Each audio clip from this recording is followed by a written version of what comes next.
So first of all, we will study about the nutrient content in the agriculture waste. जो भी हम agriculture में use करते हैं उसके थ्रू जो वेस्टेज प्रोड्यूस होता है उसमें न्यूट्रिएंट कंटेंट जो है क्या क्या होती है, कैसे उसको यूटिलाइज कर सकते हैं, कैसे वो हमारे यूज में आते हैं। ठीक है, मेरी आवाज क्लियर है ना आप लोगों को? सिर्फ यस और नो? यस। ओके।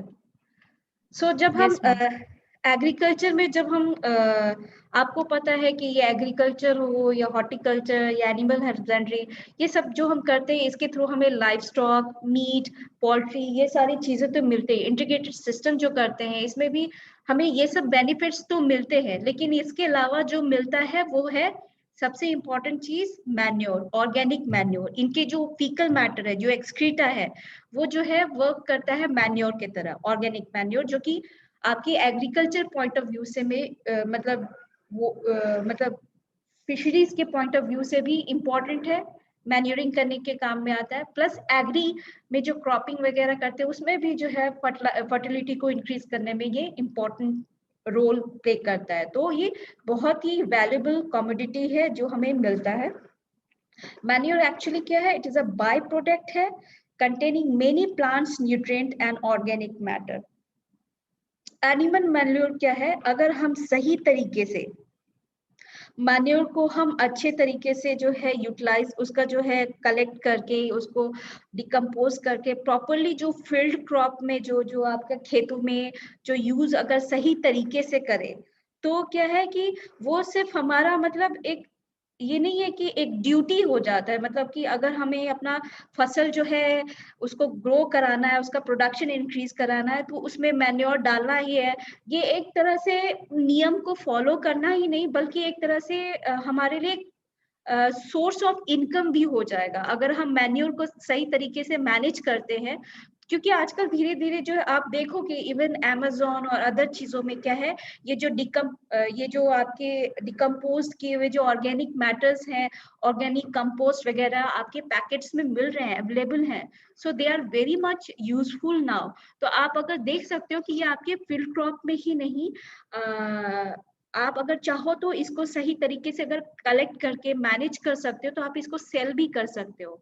वो एक तरह से पूंजी भी कहलाएगी, आपके पैसे का भी सोर्स कहला सकता है अगर ऑर्गेनिक मैन्योर आप बना करके बेचते हो तो। Besides providing valuable micro and micronutrients to the soil, manure supply organic matter to improve the soil physical and chemical properties.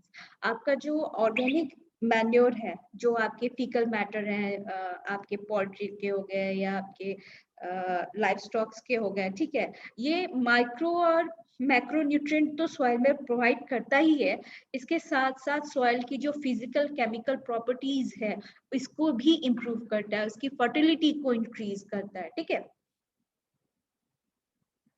It also increase the infiltration of water.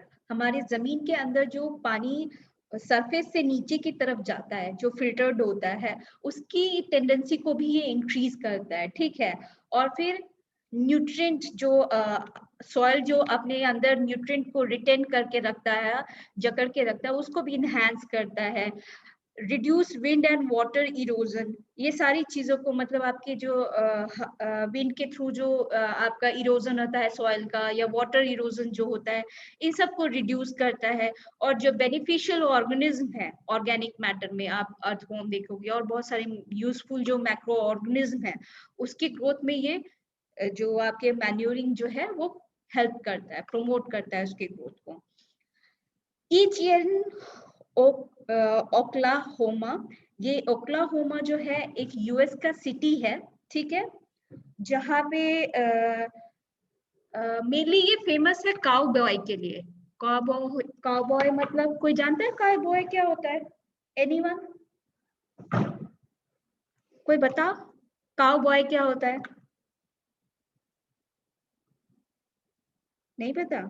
Cowboy मतलब mainly जो आपके horse वगैरह, जो आपके cattle में भी खासकर जो हॉर्स का पालन करते हैं, उसको रेस में दौड़ाते हैं, उसका केयर करते हैं, दैट इज कॉल्ड काउबॉय। एक हैट, उनका एक अलग सा गेटअप भी होता है, हैट पहने रहते हैं, गमबूट पूरे बड़े साइज के पहने रहते हैं, इस टाइप के।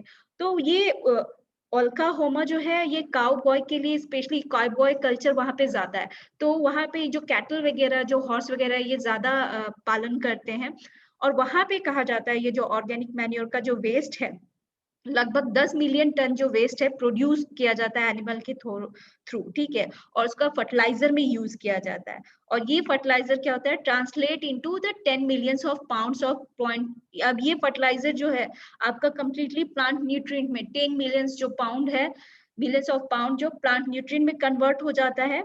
और इस तरह से प्लांट न्यूट्रिएंट और ऑर्गेनिक मैटर में डिकम्पोज होकर के जो ऑर्गेनिक मैटर में कन्वर्ट होता है, जो कि सॉइल की फर्टिलिटी को इनरीच करता है, सॉइल का जो आपका पैदावार है उसको इंक्रीज करता है, ठीक है। The key to capturing the benefits of this resource is good nutrient management. अगर आप चाहते हो कि इन रिसोर्सेज को फुल्ली तरीके से इसका बेनिफिट लाभ उठाओ, तो इसके लिए आपका न्यूट्रिएंट का मैनेजमेंट करना सही तरीके से बहुत जरूरी है, ठीक है।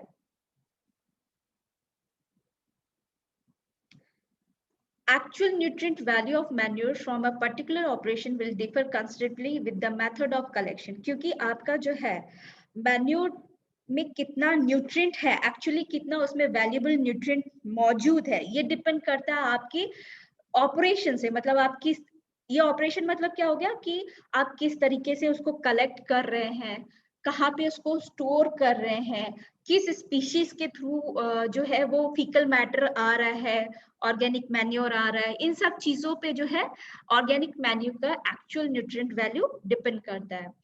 इसलिए जो है बहुत सारा केमिकल एनालिसिस करना चाहिए before applying the manure on a field, कि उसमें सही न्यूट्रिएंट है कि नहीं है, ठीक है। Factor affecting the nutrient composition of manure, जो ऑर्गेनिक मैन्योर है, ठीक है, उसमें जो न्यूट्रिएंट कंपोजिशन है, क्या क्या फैक्टर्स उसको अफेक्ट करते हैं। न्यूट्रिएंट इन वेस्ट में बी लॉस्ट, क्योंकि आपको अभी बताया ना कि जैसे आपका जो न्यूट्रिएंट कंपोजिशन है मैन्योर का, वो डिपेंड करता है आपने कैसे कलेक्ट किया, कैसे स्टोर कर रहे हो, ठीक है।